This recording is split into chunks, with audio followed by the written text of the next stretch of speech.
நண்பர்கள் அனைவருக்கும் வணக்கம். சற்று முன் பாத்தீங்கன்னா பதற்றம் நண்பர்களே, நடுக்கடல்ல இந்தியா ஒரு சம்பவம் ஒன்று செஞ்சிருக்காங்க. இதனால பதற்றம் ஏற்பட்டிருக்கு. அப்படி என்ன நடந்திருக்கு அப்படிங்கிற தகவலையும், அதே போல இன்னொரு பக்கம் பதவி விலகிறதுக்கு முன்னாடி இந்தியாவை சீண்டி இருக்கிறாரு முகமது யூனிஸ் அவர்கள். இப்போ கொந்தளிச்சிருக்காங்க இந்தியா, திமிர் பேச்சு அப்படின்னே சொல்லலாம். அது என்ன அப்படிங்கிறதையும், அதை தொடர்ந்து கடைசியாக பாத்தீங்க அப்படின்னா பாகிஸ்தான் ராணுவத்தை சிறை பிடிச்சிட்டு போயிருக்காங்க. 7 நாட்கள் தான் கேடு அப்படின்னும் பாகிஸ்தான் ராணுவத்தை சிறை பிடிச்சிட்டு போய் அங்கே சம்பவம் செஞ்சிருக்காங்க. இதுதான் இப்போ பேசும் பொருளா இருக்கு. அப்படி என்ன நடந்துச்சு அப்படிங்கிற தகவலையும் நம்ம இந்த வீடியோலயே தெரிஞ்சுக்க போறோம். அதனால ஸ்கிப் பண்ணாம கடைசி வரைக்கும் பாருங்க. அதுக்கு முன்னாடி நம்முடைய சேனலை சப்ஸ்கிரைப் பண்ணலனா மறக்காம சப்ஸ்கிரைப் பண்ணிக்கோங்க. புதுசா நம்முடைய வீடியோ பார்த்துட்டு இருக்கீங்கனாலும் சப்ஸ்கிரைப் பண்ணிட்டு அந்த பெல் ஐகானை கிளிக் பண்ணிக்கோங்க. அதே போல Facebook, Instagramலயும் வீடியோக்கள் போறோம், அங்கேயும் ஃபாலோ பண்ணிக்கோங்க. மும்பை கடல் பகுதியில் சட்டவிரோதமாக நின்று கொண்டிருந்த 3 எண்ணெய் கப்பல்களை இந்தியா பறிமுதல் செஞ்சிருக்காங்க. ஈரான் கூட தொடர்புடைய 3 கப்பல்கள் தான் அவை அப்படின்னு தெரிய வந்துள்ளதாக சொல்லப்படுது. இந்தியாவுக்கும் அமெரிக்காவுக்கும் இடையே வர்த்தக உறவு மீண்டும் மேம்பட்டுள்ள சூழல்ல தான் இந்த நடவடிக்கை இப்போ முக்கியத்துவம் பெற்றிருக்கு. இந்திய கடல் பரப்புகள்ல சட்டவிரோத நடவடிக்கைகள் நடைபெறுகிறதா அப்படிங்கிறத இந்திய கடற்படை உன்னிப்பாக கண்காணிச்சுட்டு வர்றாங்க. இந்த நிலையில தான் அமெரிக்காவால் தடை செய்யப்பட்ட ஈரானுடன் தொடர்புடைய 3 எண்ணெய் கப்பல்களை இந்தியா பறிமுதல் செய்திருப்பது தெரிய வந்திருக்கு. கடந்த 6ஆம் தேதியே இது தொடர்பான தகவலை இந்திய அதிகாரிகள் எக்ஸ் தளத்தில் பகிர்ந்திருந்தாங்க. இருந்தாலும் பின்னர் அந்த பதிவு உடனடியாக அளிக்கப்பட்டது. எண்ணெய் கப்பல் எங்கிருந்து வருகிறது அப்படிங்கிறத மறைக்கும் விதமாக கப்பல் டு கப்பல், அதாவது ஷிப் டு ஷிப் சரக்குகளை மாற்றும் முயற்சிகளுக்கு இந்திய கடல் எல்லைகள் பயன்படுத்தப்படக்கூடாது அப்படிங்கிறத உறுதி செய்ய இந்தியா விரும்புறாங்க. இந்த மாதிரியான மாற்றங்கள் பல சமயங்கள்ல தடைகள் மீறுவதற்கும் சரக்குகள் எங்கிருந்து கொண்டு வரப்படுகிறது அப்படிங்கிறத கண்காணிப்பதிலையும் சிக்கலாக இருக்கு. அதனால இது போன்ற நடவடிக்கைகள் தடை செய்யப்பட்டிருக்கு. இதனால இது போன்ற கப்பல் டு கப்பல் சரக்குகளை மாற்றுவதை இந்தியா அனுமதிக்கிறதே கிடையாது. இப்பேற்பட்ட சூழல்ல தான் ஈரான் கூட தொடர்புடைய 3 கப்பல்களை இந்தியா சிறைப்பிடித்ததாக தகவல்கள் வெளியாயிருக்கு. ஸ்டெல்லர் ரூபி, ஆஸ்பால்ட் ஸ்டார் மற்றும் அல் ஜாப்சியா அப்படிங்கிற 3 கப்பல்கள் கடலோர சட்ட நடவடிக்கையிலிருந்து தப்பிக்க அடிக்கடி தங்களுடைய அடையாள விவரங்களை மாற்றியதாக தெரியுது. இதனை அடுத்து தான் 3 கப்பல்களும் பறிமுதல் செய்யப்பட்டிருக்கு. இந்தியாவுக்கும் அமெரிக்காவுக்கும் இடையே வர்த்தக உறவு மீண்டும் மேம்பட்டுள்ள சூழல்ல இந்த நடவடிக்கை முக்கியத்துவம் பெற்றிருக்கு அப்படின்னே சொல்லலாம். ரஷ்யா கிட்ட இருந்து எண்ணெய் கொள்முதல் செய்வதை நிறுத்த இந்தியா சம்மதம் தெரிவித்துள்ளதாக ட்ரம்ப் அவர்கள் சொன்னார். இதனைத் தொடர்ந்து தான் இந்திய பொருட்கள் மீதான இறக்குமதி வரி 50%இருந்து 18% குறைக்கப்பட்டுச்சு. மும்பையுடைய மேற்கு கடற்பகுதியில் சுமார் 100 நாட்டிக்கல் மைல் தொலைவில் சந்தேகத்துக்கிடமான நடவடிக்கைகள் நடைபெறுவதை கண்காணித்த இந்திய கடற்படை 3 கப்பல்களையும் பறிமுதல் செஞ்சு மும்பைக்கு கொண்டு தீவிர விசாரணையை மேற்கொண்டுட்டு வர்றாங்க. இருந்தாலும் இந்தியாவால் பறிமுதல் செய்யப்பட்டிருக்கும் கப்பலுக்கும் தங்களுக்கும் எந்த தொடர்பு இல்லை அப்படின்னு ஈரான் தெரிவிச்சிருக்காங்க. அதே நேரத்தில் இந்தியா சிறைப்பிடித்த 3 எண்ணெய் கப்பல்கள்ல 3ல் 2 ஈரானுடன் தொடர்புடையது அப்படின்னும், அல் ஜப்சியா கப்பல் ஈரான்லேருந்து திஜோபோதிக்கு 2025ஆம் ஆண்டு எண்ணெய் ஏற்றி சென்று இருப்பதாகவும், ஸ்டெல்லர் ரூபி அப்படிங்கிற இன்னொரு கப்பல் ஈரான் கொடியுடன் சென்றதாகவும், ஆஸ்பால்ட் ஸ்டார் கப்பல் பெரும்பாலும் சீனா ரூட்ல இயக்கப்படும் ஒரு கப்பல் அப்படின்னும் கப்பல் தரவுகள் சொல்றாங்க. தடை செய்யப்பட்ட எண்ணெய் மற்றும் எரிபொருட்கள் கடுமையான விலை தள்ளுபடியுடன் அடிக்கடி வர்த்தகம் செய்யப்படுது. இப்பேற்பட்ட சூழ்நிலையில தான் மும்பை கடல் பகுதியில் 3 எண்ணெய் கப்பல்களை பறிமுதல் செஞ்சு இருக்காங்க இந்தியா. இதனால பதற்றம் ஏற்பட்டிருக்கு.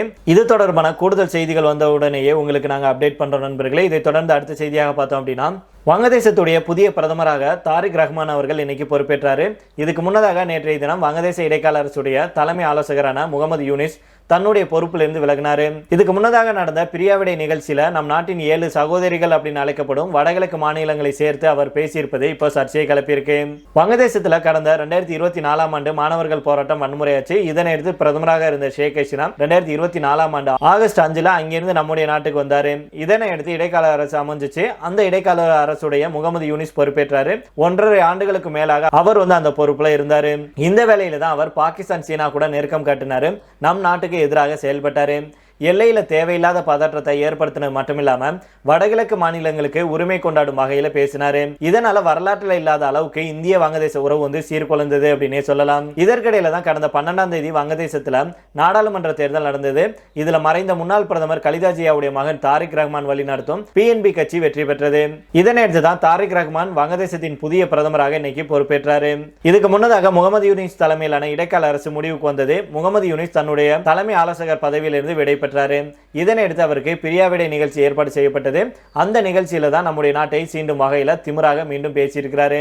அதாவது வங்கதேச அரசுடைய தலைமை ஆலோசகராக பதவி வைத்த இந்த 18 மாத காலத்துல வங்கதேச வெளியுறவு கொள்கையில இறையாண்மை, தேசிய நலன், கண்ணியம் ஆகியவற்றை மீட்டு இருக்கிறேன். நம் நாடு வேற எந்த ஒரு நாட்டுக்கும் அடிபணியவில்லை. அவர்களுடைய உத்தரவுப்படி நாம் நம்மளுடைய அரசை நடத்தல அப்படின்னு சொல்லியிருக்கிறாரு. இதன் மூலம் நம் நாட்டை அவர் சீண்டி இருக்கிறார் அப்படின்னு சொல்லலாம். அதாவது இதுக்கு முன்னாடி பிரதமர் ஷேக் ஹசீனா நம் நாட்டுடன் நெருக்கமாக இருந்த நிலையில அதை மறைமுகமாக சொல்லியிருக்கிறாரு. மேலும் முகமது யூனிஸ் 7 என்ன சொல்லியிருக்காங்கன்னா, நம்முடைய கடல் பகுதி ஒரு புவியியல் எல்லை மட்டுமல்ல, உலக நாடுகள் கூட பொருளாதார நடவடிக்கையில் ஈடுபடுவதற்கான ஒரு நுழைவு வாயில். நேபாள், பூட்டான் 7 சகோதரிகளுடன் இந்த பிராந்தியம் மிகப்பெரிய பொருளாதார ஆற்றலை கொண்டிருக்கு அப்படின்னு சொல்லியிருக்கிறாரு. இதுல இந்தியாவுடைய பெயரை சொல்லாமல் மறைமுகமாக பேசியிருக்கிறான். நம்முடைய நாட்டுக்கு சொந்தமாக அருணாச்சல பிரதேசம், அசாம், மணிப்பூர், மேகாலயா, மிசோரம், நாகாலாந்து, திரிபுரா உள்ளிட்ட 7 மாநிலங்கள் வந்து 7 சிஸ்டர்கள் மாநிலங்கள் அப்படின்னு அழைக்கப்படுது. இந்த 7 மாநிலங்களை நேபாள் மற்றும் பூட்டான் ஆகிய நாடுகளுக்கு இணையாக குறிப்பிட்டிருக்கிறாரு. அதாவது நம் நாட்டுடைய ஒரு பகுதியாக இந்த மாநிலங்கள் இல்லை அப்படின்னு பொருள்படும்படி அவர் பேசியிருக்கிறாரு. முகமது யூனிஸ் அவர்களுடைய இந்த கருத்து இப்போ சர்ச்சையை கிளப்பியிருக்கு. பதவி விலகிறதுக்கு முன்னாடி இந்தியாவை சாடும் வகையில பேசினது இந்தியாவை கடும் கொந்தளிப்புக்குள்ளாகி இருக்கு. இருந்தாலும் பலரும் என்ன சொல்றாங்கன்னா, பதவி விலகிறதுக்கு முன்னாடி ஏதாவது சொல்லணும், அதுக்காக தான் இப்படி பேசிட்டு போறாரு. அவர் இத்தனை 1.5 வருஷமா ஆட்சியில இருந்து ஒன்றும் செஞ்சதில்லை, அதனால இந்தியாவை பத்தி பேசினா தனக்கு வந்து ஒரு பப்ளிசிட்டி கிடைக்கும் அப்படிங்கறதுக்காக அவர் வந்து இப்படி பேசிட்டு இருக்கிறார் அப்படின்னு பலரும் கருத்துக்களை தெரிவிச்சுட்டு வராங்க. இருந்தாலும் பழசு முடிஞ்சது முடியட்டும்.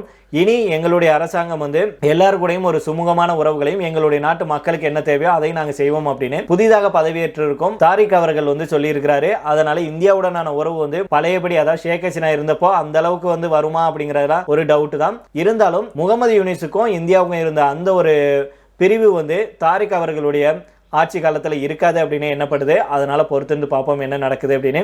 இதை தொடர்ந்து கடைசியாக பார்த்தோம் அப்படின்னா, சமீபத்தில் நடந்த 2ஆம் கட்ட ஆபரேஷன் ஹெராப் நடவடிக்கையில் ஒரே நேரத்தில் பல்வேறு இடங்களில் பலூச் விடுதலை ராணுவம் தீவிர தாக்குதலை நடத்தியிருக்கு. பெண் தற்கொலைப்படை வீரர்களும் இந்த தாக்குதலில் ஈடுபட்டதாக பலூச் விடுதலை ராணுவத்தினர் தெரிவிச்சிருக்காங்க. 50க்கும் மேற்பட்ட பாதுகாப்பு படை வீரர்கள் கொல்லப்பட்ட இந்த தாக்குதலின் போது பலூச் விடுதலை ராணுவத்தினர் பாகிஸ்தான் ராணுவ வீரர்களை கைது செஞ்சிருக்காங்க. முதல் கட்ட விசாரணைக்கு அப்புறம் சிறைபிடிக்கப்பட்ட 17 பாகிஸ்தான் ராணுவ வீரர்கள்ல பலூச்சிஸ்தான் மாகாணத்தை சேர்ந்த 10 பேர் கடும் எச்சரிக்கைக்கு அப்புறம் விடுவிக்கப்பட்டிருக்காங்க அப்படின்னு சொல்லப்படுது. பலூச் தேசிய நீதிமன்றத்தில் முறையாக நடைபெற்ற விசாரணையில காவலில் இருக்கும் 7 பாகிஸ்தான் ராணுவ வீரர்கள் மீது போர்க்குற்றங்கள், பொதுமக்களுக்கு எதிரான வன்முறை செயல்கள், பலூச் மக்களை கட்டாயமாக காணாமல் போக செய்வது உள்பட பலூச் மக்கள் இனப்படுகொலையில தீவிரமாக பங்கேற்றது ஆகிய குற்றச்சாட்டுகள் ஆதாரங்களுடன் வைக்கப்பட்டிருக்கு. குற்றம் சாட்டப்பட்டவர்களுக்கு தங்கள் தரப்பு கருத்துக்களை கூற வாய்ப்பும் வழங்கப்பட்டு அவர்களுடைய ஒப்புதல் வாக்குமூலங்களும் நீதிமன்றத்தில் பதிவு செய்யப்பட்டது. விசாரணையின் முடிவுல கைது செய்யப்பட்ட 7 பாகிஸ்தான் ராணுவ வீரர்களையும் குற்றவாளிகள் அப்படின்னு நீதிமன்றம் அறிவிச்சிருக்கு. இந்த நிலையில தான் பலூச் விடுதலை ராணுவத்தின் கட்டளை கவுன்சில் சர்வதேச போர் விதிமுறைகள் மற்றும் கைதிகளை பரிமாறிக்கொள்வது தொடர்பான நடைமுறையில் இருக்கும் விதிமுறைகளின்படி பாகிஸ்தானுக்கு 7 நாள் கருணை காலக்கெடுவை வழங்க முடிவு செஞ்சிருக்காங்க. 7 நாட்கள் காலக்கெடு காலத்துல 7 ராணுவ வீரர்களையும் பலூச் போர் கைதிகளை விடுவிப்பதற்காக பரிமாறிக்கொள்ளலாம் அப்படின்னும் பலூச் வந்து தெரிவிச்சிருக்காங்க. இது குறித்து அறிக்கை வெளியிட்டுள்ள பலூச் விடுதலை ராணுவ அமைப்பின் ஊடக பிரிவான ஹக்கல் வந்து ஒரு வீடியோ செய்தியுடன் இறுதி எச்சரிக்கையும் விடுத்திருக்காங்க.